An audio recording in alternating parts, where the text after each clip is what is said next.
Associate sponsor UltraTech cement.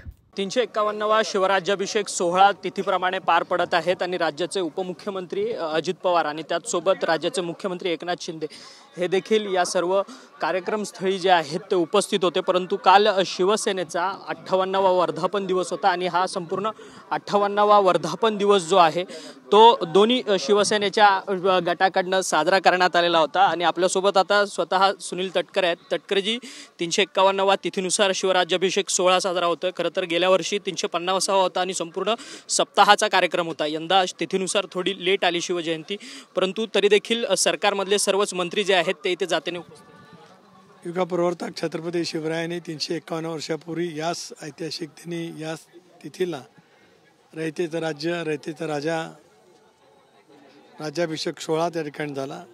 आज आम्ही सारे शिवभक्त म्हणून या ठिकाणी येऊन छत्रपती शिवरायांच्या चरणी नतमस्तक होत असतानाच रयतेचे राज्य ही संकल्पना पुढे नेण्याच्या दृष्टिकोनातून आम्ही प्रयत्नाची पराकाष्ठा करू।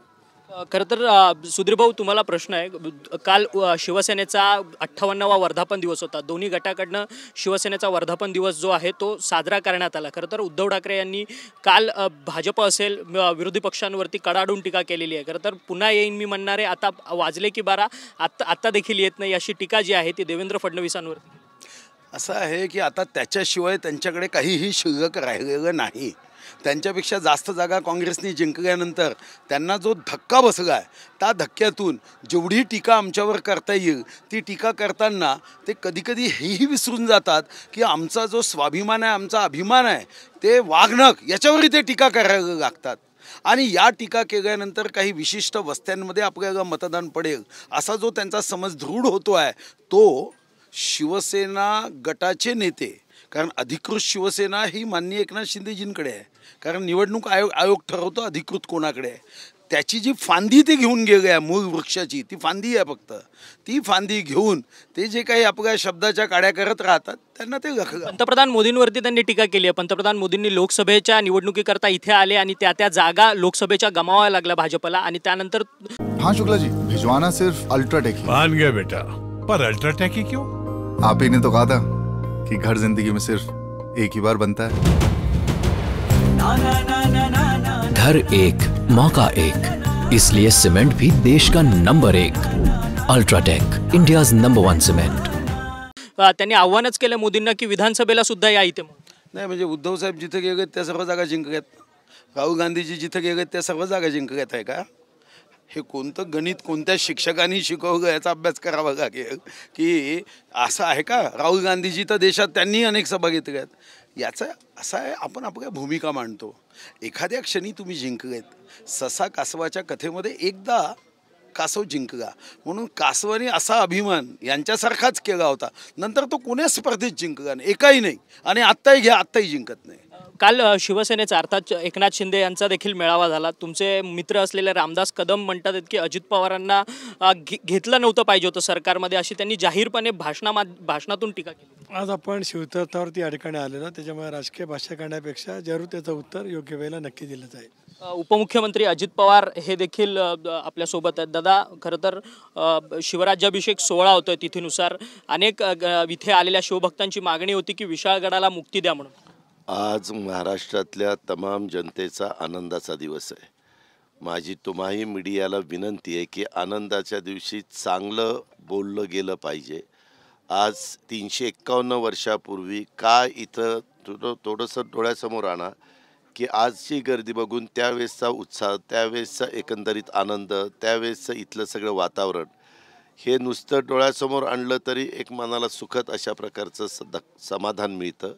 आणि मी आज शिवछत्रपतींच्या शिवराज्य 351व्या शिवराज्याभिषेकाच्या निमित्तानं महाराष्ट्रातल्या तमाम जनतेला मनापासून शुभेच्छा देतो।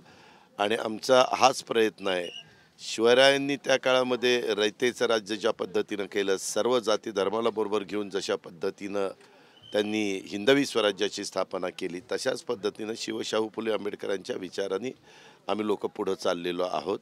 आणि आजच्या आनंदाच्या दिवशी मला फक्त सर्वांना शुभेच्छा द्यायच्यात। सगळीकडे पाऊस वगैरे चांगला पडो। ये आता आपली लवकरच देहू आणि आळंदीवरून पालखी मार्गक्रमण करेल त्याच्यात पण आमचा वारकरी समाज आणि इतर पण भाविक मोठ्या प्रमाणावर जाणार आहेत. त्यांनाही ह्या वारीच्या निमित्तानं सगळ्यांना शुभेच्छा देतो.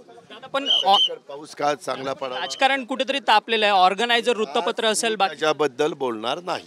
खरं तर आपण पाहिलं की कोणत्याही राजकीय विषयांवरती मी भाष्य आज करणार नाही असं मत जे आहे ते अजित पवार यांनी आपल्याशी व्यक्त केलेलं आहे. परंतु आपण पाहू शकतो की राज्याचे मुख्यमंत्री, उपमुख्यमंत्री ही आणि त्याचसोबत सांस्कृतिक वने आणि मंत्री आणि त्याचसोबत रायगडचे खासदार सुनील तटकरे हे सर्वच आज तिथीनुसार शिवराज्याभिषेक सोहळ्याला जे आहेत ते दाखल झालेले होते आणि त्यांनी किल्ले रायगडावरती छत्रपती शिवाजी महाराज यांच्या समाधीस्थळाला देखील भेट दिली. शिरकाई मंदिराला देखील त्यांनी दर्शन केलं आणि त्यानंतर शिवराज्याभिषेक सोहळ्याला देखील संपूर्ण हजेरी लावलेली असल्याचं आपल्याला पाहायला मिळत आहे. परंतु या सगळ्या आनंदोत्सवामध्ये मी कोणतंही राजकारणाविषयी भाष्य करणार नाही असं मत जे आहे ते उपमुख्यमंत्री अजित पवार यांनी आपल्याशी बोलताना केलं. व्हिडिओ जर्नलिस्ट रोशनसह अक्षय मंगणी, TV9 मराठी, किल्ले Raigad. Associate sponsor UltraTech cement.